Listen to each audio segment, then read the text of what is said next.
రాధేకృష్ణ. ఓం శ్రీ గురుభ్యో నమః.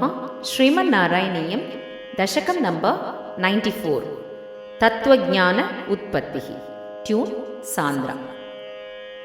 శుద్ధా నిష్కామధర్మైః ప్రవర గురుగిరా తత్స్వరూపం పరం తే శుద్ధం దేహేంద్రియాది వ్యపగతమఖిల వ్యాప్తమావేదయంతే నానాత్వస్థౌల్యకాశ్యాదితు గుణజవపుస్ సంగదోత్యాసితం తే వన్నేధారు ప్రపేతేషు ఇవ మహదనుత దీప్తతా శాంతదాధీ ఆచార్యాఖ్యాదరస్తారణి సమనుమిలచ్ శిష్యరూపోత్తరారణి ఆవేదోద్భాసితేన స్ఫుటధర పరిబోధాగ్నినా దహ్యమానే కర్మాళీ వాసనా తత్కృతతనుభువన భ్రాంతికాంతారపూరే దాహ్యాభావేన విద్యాశిఖిని చ విరతే త్వన్మయీ కల్వవస్థా.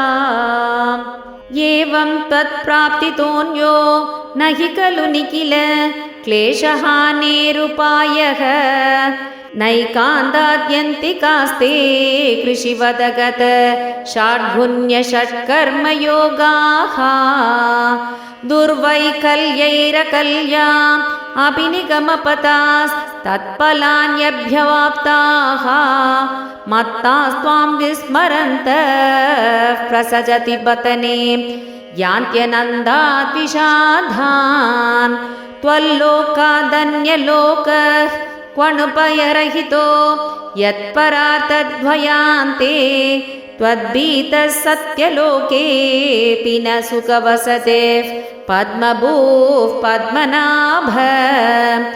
ఏవం భావే త్వధర్మార్జితబహుతమసాం కాకతా నారకాణాం తన్మే త్వం చిందిపంతం వరదకృపణబంధో కృపాపూరసింధో యాధాత్యా త్వన్మయస్యైవ హి మమ న విభో వస్తుతో బంధమోక్షౌ మాయా విద్యాతనుభ్యాం తవ తు విరచితౌ స్వప్నబోధోపమౌ తౌ బద్ధే జీవద్విముక్తిం గతవతి చ భితా తావతీ తావదేగో పుంక్తే దేహద్రుమస్థో విషయఫలరసాన్ నాపరో నిర్వ్యదాత్మా.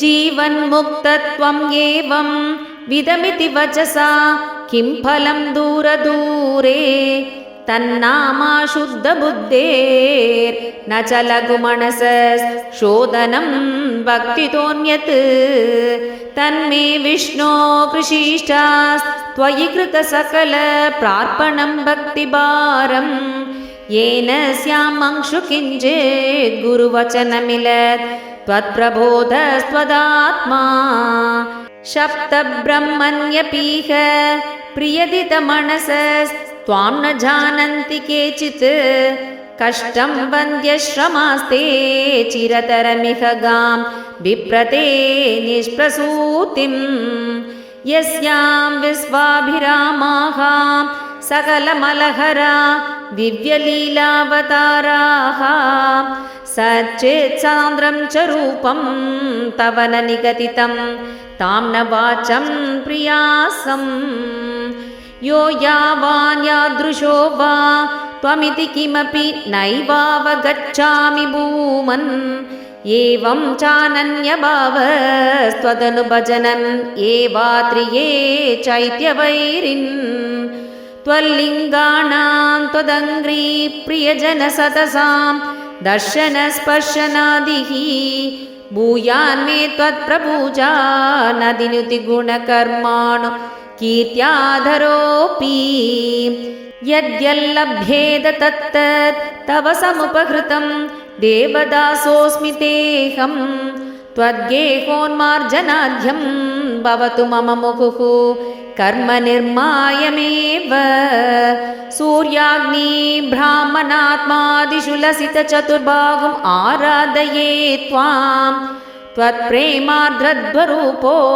मम सततमभिषिञ्चतां भक्तियोगः ऐक्यं ते दानहोम व्रतनियमतपस् साङ्ख्ययोगैर्दुरापम् त्वत्सङ्गेनैव गोप्य किल सुकृतितमाः प्रापुरानन्दसान्द्रम् भक्तेष्वन्येषु भूयस्वपि बहुमनुषे भक्तिमेव त्वमासां तन्मे त्वद्भक्तिमेव दृढय हरगतान् कृष्णवातालयेश। श्रीहरये नमः श्रीहरये नमः श्रीहरये नमः। सर्वत्र गोविन्दनामसङ्कीर्तनं गोविन्द गोविन्द। राधे कृष्ण।